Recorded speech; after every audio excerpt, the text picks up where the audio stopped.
Good evening. My name is Anthony Dolan, and today my speech is on meat. So, when I say imagine a traditional American dinner, what do you guys see? Possibly mashed potatoes, or some small side of vegetables. But what's the main course of this meal? Is it like a nice juicy steak, or some other kind of meat? But this kind of lifestyle, this kind of diet is really unhealthy for three reasons. Meat is an unhealthy source of energy. It is a foster home for diseases, and the human anatomy was not initially meant to eat and consume meat. So let's talk about my first topic, how meat is an unhealthy source of energy. Meat has a high fat content. Dr. Sears, a pediatrician for the Hospital for Sick Children in Toronto and the author of 30 Titles, says that about half of the fat in meat is the unhealthy saturated kind of fat.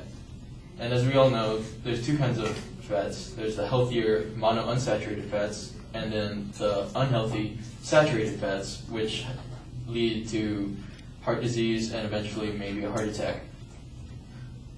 Meat also doesn't contain enough supplemental nutrients. Dr. McDougall, who's made it his profession to know about nutrition, says vitamins are essential micronutrients that cannot be synthesized by the body and therefore must be in the food. He also goes on to say that meat does not contain vitamin C. Nutrients such as vitamin C are essential to the normal function of the human body. Vitamin C helps maintain a healthy metabolism. And then, according to a personal health zone who got their information from the USDA, in 3 ounces of meat, it only contains about less than half of a milligram of essential vitamins such as vitamins A, B6, C, thiamine, and many others.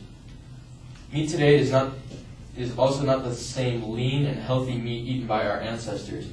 Scientists admit that composition of wild game available to our ancestors was far different from the grain-fed, domesticated, high-fat meat today, saying that in the past, our ancestors, who were hunters and gatherers, ate free-roaming meat such as wild turkeys and bison and other sources of meat.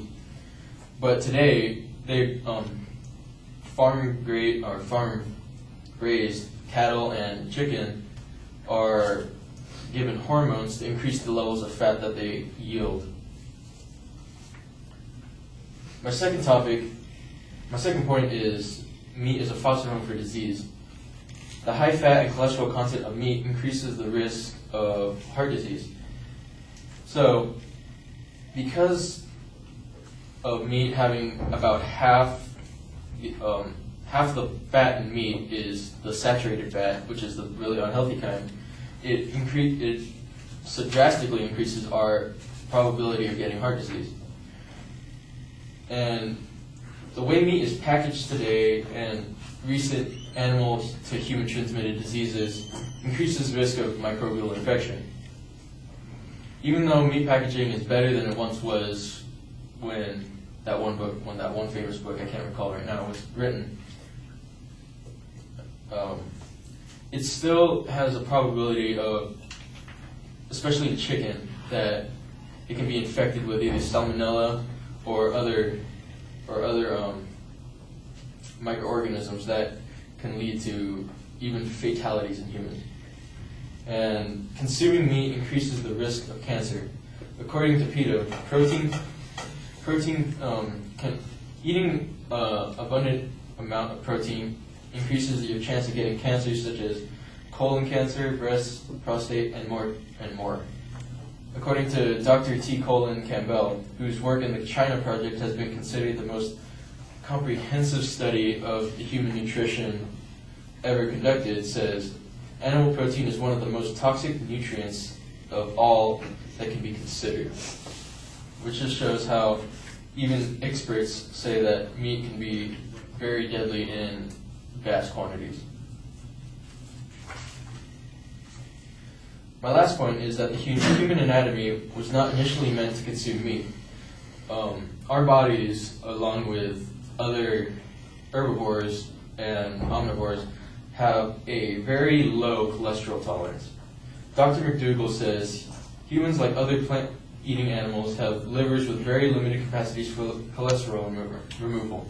This is due to the fact that herbivores mainly eat vegetables which don't contain any cholesterol. So our bodies create as much cholesterol as we need. Another fact is that human dentition, which is our mouths, it was not designed for eating meat. Richard Leakey, widely acknowledged as the world's foremost expert on of the evolution of the human diet, says, "Our anterior teeth are not suited for tearing flesh or hide." So it was our teeth were not really meant to initially feed on meat as our primary source, but it was rather there for when there's famine, we have another source of food. Dr. Jane Goodall, well, when we compare our dentition to those of our closest relatives, the chimpanzee, who have much larger and more pronounced canine teeth, Dr. Jane Goodall, whose work with chimpanzees represents the longest continuous field study of any living creature, says, chimps often go months without eating any meat whatsoever. And even though they have large canines, their primary source of food is not meat, which suggests that to us that meat was only supposed to be a secondary option. So, in conclusion, meat is an unnecessary and frankly unhealthy form of energy, and because it has high level amounts of fat, and it's prone to cause disease, and frankly, we just weren't meant to eat it. Thank you.